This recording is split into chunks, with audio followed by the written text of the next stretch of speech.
بسم اللہ الرحمن الرحیم۔ فیکٹیکل کے معزز ناظرین کو السلام علیکم۔ ناظرین محترم، حادثات کس کے ساتھ نہیں ہوتے؟ انسانوں کے ساتھ حادثات ہوتے ہیں تو وہ علاج کے لیے ڈاکٹرز کے پاس جاتے ہیں، لیکن کوئی جانور جب حادثے کا شکار ہوتا ہے تو اس کے پاس ہاسپٹل جا کر اپنی ٹریٹمنٹ کروانے کا کوئی آپشن موجود نہیں ہوتا، اس لیے اس بیمار جانور کی موت کے علاوہ اور کوئی منزل نہیں ہوتی۔ ایسا ہی معاملہ ہندوستان کے علاقے ناگپور کے ٹوڈوبا آندھری ٹائیگر ریزرو میں پیش آیا، جب ایک بھیڑیے کی جان انسانوں نے بچائی۔ اس بھیڑیے کا منہ ایک پلاسٹک کنٹینر میں پھنس گیا اور پھر نہ جانے کتنے دن اس بھیڑیے کو بغیر کھانے کے جنگل میں اپنے جھنڈ کے ساتھ گزارنے پڑے۔ ناظرین محترم، معاملہ یہ ہوا کہ 26 سال کے وائلڈ لائف فوٹوگرافر تنے پنپالیا نے اپنے 2 دوستوں کے ساتھ جنگل میں جا کر پرندوں اور جنگلی جانوروں کی فوٹوگرافی کرنے کا پلان بنایا۔ انہیں اپنے انٹرویو میں بتایا کہ ہم 3 دوستوں نے جنگل میں پرندوں کی تصویریں لینے کا پلان بنایا، اور چونکہ ہمیں بتایا گیا تھا کہ جنگل میں ایک بھیڑیوں کا جھنڈ بھی موجود ہے، اس لیے ہم نے سوچا کہ اگر ان بھیڑیوں کی تصویریں بھی لی جا سکیں تو بہترین ہوگا۔ کچھ دیر جنگل میں ادھر ادھر گھومنے کے بعد ہمیں بھیڑیوں کا ایک جھنڈ مل گیا، جس میں تقریباً 10 بھیڑیے ہوئے ہوں گے۔ اس جھنڈ کا ہم نے پیچھا کیا تو ہمیں اس جھنڈ میں کوئی چیز اب نارمل محسوس ہوئی۔ اس جھنڈ میں سے ایک بھیڑیا عجیب سا لگ رہا تھا، جیسے اس کے سر پر کوئی چیز چڑھی ہو۔ مزید قریب جانے اور پیچھا کرنے پر ہمیں پتہ چلا کہ اس بھیڑیے کا سر ایک پلاسٹک کنٹینر میں پھنسا ہوا ہے۔ تنے نے کہا کہ جب ہم نے اس بھیڑیے کا پیچھا کیا تو باقی جھنڈ ہمیں رک کر دیکھتا رہا۔ بھیڑیے جتنے عقلمند ہوتے ہیں، اس حساب سے یقیناً انہیں اندازہ ہوا ہوگا کہ یا تو یہ انسان اس بھیڑیے کو آسان شکار سمجھ کر فوراً مار ڈالیں گے، یا پھر یہی اس کی مدد کر سکتے ہیں۔ خیر، انہیں جو بھی سوچا، لیکن تنے نے اس بھیڑیے کی مدد کا پلان بنایا۔ ان کو پتہ تھا کہ نہتے وہ اس خونخوار جانور کے قریب جانے کا سوچ بھی نہیں سکتے، اور عین ممکن ہے کہ اس جھنڈ کے باقی بھیڑیے اسے خطرہ سمجھ کر اس پر حملہ کر دیں۔ خیر، ان نے معاملات اپنے ہاتھ میں لینے کے بجائے ناگپور فارسٹ ڈپارٹمنٹ کو کال کی اور انہیں ساری بات بتا دی۔ ان کو کال کرنے کے بعد ان نے فیصلہ کیا کہ وہ ان بھیڑیوں کا پیچھا کریں گے تاکہ فارسٹ ڈپارٹمنٹ والے جب آئیں تو ان بھیڑیوں کو ڈھونڈنا مشکل نہ ہو۔ خیر، جب تک فارسٹ ڈپارٹمنٹ والے آتے، یہ تینوں بھیڑیوں کے اس جھنڈ کا پیچھا کرتے رہے۔ تنے نے مزید یہ بھی بتایا کہ یہ بھیڑیا سخت گرمی اور بھوک کی وجہ سے گروپ کے باقی تمام بھیڑیوں کی نسبت بہت ہی کمزور نظر آ رہا تھا، اور اگر اس کو ریسکیو کرنے کی کوشش نہ کی جاتی تو عین ممکن تھا کہ یہ مر جاتا۔ خیر، فارسٹ ڈپارٹمنٹ والے ان کی بتائی ہوئی لوکیشن پر آ گئے اور انہیں اپنے ساتھ اس بھیڑیے کو پکڑنے کے لیے ضروری سامان بھی لایا۔ انہیں اپنی ریسکیو کٹ کی مدد سے اس بھیڑیے کو پکڑ لیا، اور پھر پلاسٹک جار کو جب چیک کیا تو اس میں کچھ سوراخ موجود تھے، اور اس بوتل کا منہ اتنا کھلا نہیں تھا کہ اس کو کھینچ کر بھیڑیے کے سر سے اتارا جا سکے۔ انہیں اس پلاسٹک جار کو کاٹ کر احتیاط کے ساتھ اس بھیڑیے کے سر سے اتار دیا تاکہ اس کو کوئی زخم نہ آئے۔ پھر انہوں نے اس کی باڈی کو چیک کیا تو اس پلاسٹک جار کی وجہ سے اسے کوئی بھی زخم نہیں آیا تھا۔ اس پلاسٹک جار میں موجود سوراخ کی وجہ سے یہ بھیڑیا سانس بھی لیتا رہا اور پانی بھی پیتا رہا، جس وجہ سے نہ جانے کتنے دن زندہ رہا، لیکن کچھ نہ کھا سکنے کی وجہ سے اس کی حالت بگڑ چکی تھی۔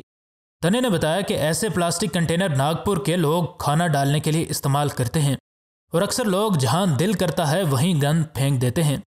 ایسے ہی کسی نے یہ کنٹینر بھی پھینک دیا ہوگا، اور بھیڑیے نے اس میں سے کھانے کے لیے اپنا سر اس میں ڈالا ہوگا، اور سر اندر تو چلا گیا ہوگا لیکن بوتل کی شیپ کی وجہ سے اس کا سر واپس باہر نہ نکل سکا۔ ناظرین محترم، آج کل پولوشن ایک بہت بڑا مسئلہ بن چکی ہے، اور اس کی سب سے بڑی وجہ انسانوں کی لاپرواہی ہی ہے۔ اگر ہم اپنا لایا ہوا ویسٹ واپس لے جائیں اور اسے جنگل میں یا پانی میں پھینکنے کے بجائے اس کی پراپر پلیس پر ڈسپوز کریں تو یقیناً اس بھیڑیے جیسے بہت سے بے گناہ جانوروں کی جان بچ سکتی ہے۔ ناظرین محترم، یہ ہے کہانی ایک بھیڑیے کی جس نے اپنی مادہ یعنی شی ولف کو شکاریوں کے پنجرے سے آزاد کرایا۔ اس کہانی کا سورس انٹرنیٹ ہے، اور ہو سکتا ہے یہ کہانی درست نہ ہو اور ہو سکتا ہے کہ درست ہو بھی، لیکن بھیڑیے جتنے چالاک ہوتے ہیں اور ایک میل ولف اپنی شی ولف کے لیے کس حد تک جا سکتا ہے، اس بات سے تو کوئی بھی انکار نہیں کر سکتا۔ حقیقت یہی ہے کہ ایک بھیڑیا اپنی جان پر بھی کھیل کر اپنی مادہ کو بچانے کی کوشش کرتا ہے۔ اس کہانی کی ابتدا ایک گاؤں سے ہوتی ہے جو کہ جنگل کے قریب تھا، اور اس میں اکثر لوگ شوقیہ شکار کرتے تھے۔ شکار کا ان کا یہ شوق اس حد تک بڑھ گیا کہ وہ ایک دوسرے سے سبقت لے جانے کے لیے ہمیشہ زیادہ سے زیادہ اور بہترین سے بہترین شکار کرنے کی کوشش میں لگے رہتے، حتیٰ کہ کچھ لوگ دوسروں کو دکھانے کے لیے جانوروں کو زندہ بھی پکڑ لاتے ایسا ہی واقعہ ایک بار پیش آیا جب کچھ شکاری گاؤں میں ایک شی ولف پکڑ لائے۔ ان شکاریوں نے اس کی نمائش کرنے کے لیے جنگل اور گاؤں کے باہر اس کے لیے ایک الگ سے پنجرہ بنانے کا منصوبہ بنایا۔ ان نے کچھ دن لگا کر یہ پنجرہ مکمل کر لیا اور پھر اس شی ولف کو اس میں شفٹ کر دیا۔ اس گاؤں میں ایک ٹیچر بھی رہتا تھا جو کہ شکاریوں کی اس عادت کے بالکل خلاف جنگلی جانوروں سے پیار کرتا تھا اور اکثر اپنے طالب علموں کو جنگل میں صرف ان جانوروں کے بیہیویئر اور ان کے بارے میں مزید بتانے کے لیے لے جاتا تھا۔ اس شی ولف کے پکڑے جانے کی خبر اس ٹیچر تک بھی پہنچی۔ اس ٹیچر نے سوچا کہ کیوں نہ وہ اسے دیکھنے چلا جائے، کیونکہ وہ جنگل میں ان کو ڈھونڈ ڈھونڈ کر دیکھنے جاتا ہے، تو اگر آسانی سے ایک جانور دیکھا جا سکتا ہے تو اسے یہ موقع گنوانا نہیں چاہیے۔ خیر وہ ٹیچر گاؤں سے باہر اس شی ولف کے پنجرے تک چلا گیا۔ وہاں جا کر اس نے اسے دیکھا، لیکن جانوروں کے بیہیویئر سے آشنا اس ٹیچر کے دل میں خیال آیا کہ میل ولفز اپنی فیمیل کو تو اکیلا نہیں چھوڑتے، پھر کیسے اس فیمیل کو بچانے کے لیے ابھی تک اس کا میل ولف واپس نہیں آیا۔ خیر اس ٹیچر نے سوچا کہ اگلے روز وہ پھر سے واپس آئے گا۔ اگلے روز وہ جب اس پنجرے کی طرف جا رہا تھا تو اس نے اس پنجرے کے پاس زمین پر غور کرنا شروع کیا۔ اس کو آخر وہ نشان مل گئے جو وہ ڈھونڈ رہا تھا۔ اس کو ایک بھیڑیے کے اس پنجرے کے پاس نشان ملے، جس سے اسے اندازہ ہو گیا کہ اس شی ولف کا میل اس کو بچانے آیا تھا، لیکن شکاریوں کا پنجرہ اتنا کمزور نہ تھا کہ اسے آسانی سے توڑا جا سکے یا پھر اس کو کھولا جا سکے۔ جب یہ ٹیچر اس پنجرے کو دیکھ رہا تھا تو اس کو ایک شکاری نے دیکھ لیا اور طنزاً پوچھا کہ اسے ایسے کیا دیکھ رہے ہو؟ کبھی کوئی بھیڑیا نہیں دیکھا کیا؟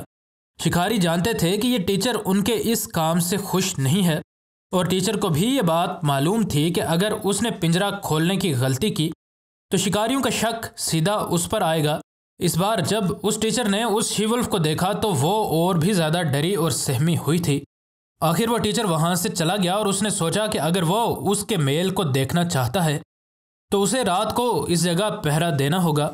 اگلے روز ٹیچر رات کو اس جگہ آیا تو وہ دیکھ کر حیران رہ گیا کہ میل بھیڑیا وہاں پر پہلے سے ہی موجود تھا، لیکن فوراً سے ہی اس بھیڑیے نے اس ٹیچر کو دیکھ لیا اور یوں وہ بھیڑیا فوراً وہاں سے بھاگ گیا۔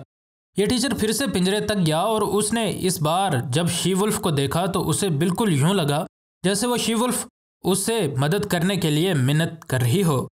اس شی ولف کے سامنے اس ٹیچر نے زمین پر ایک جگہ نشان بنایا جہاں سے زمین کھود کر اتنی گہری کی جا سکتی تھی کہ ایک گڑھا بن جائے اور شی ولف باہر آ جائے۔ یہ کام کرنے کے بعد وہ ٹیچر وہاں سے چلا گیا۔ اگلے روز وہ صبح صبح اس پنجرے تک گیا تاکہ وہ دیکھ سکے کہ بھیڑیا اپنی مادہ کو آزاد کروانے میں کامیاب ہوا ہے یا نہیں، اور وہ یہ دیکھ کر حیران رہ گیا کہ اس کا اندازہ صحیح تھا کہ بھیڑیے اس کی بات کو سمجھ جائیں گے اور وہاں سے فرار ہونے میں کامیابی حاصل کریں گے۔ وہ پنجرے کے پاس پہنچا تاکہ زیادہ اچھی طرح اس گڑھے کو دیکھ سکے۔ اس ٹیچر کو وہاں ایک مرا ہوا خرگوش ملا۔ اس ٹیچر کو سمجھ نہیں آئی کہ بھیڑیے اپنا شکار آخر اس جگہ کیوں چھوڑ گئے ہیں، لیکن پھر اسے خیال آیا کہ شاید شکریہ کے طور پر بھیڑیوں نے یہ تحفہ اس کے لیے چھوڑا ہے۔ مزید نئی ویڈیوز کے لیے ہمارے چینل کو سبسکرائب کر لیں۔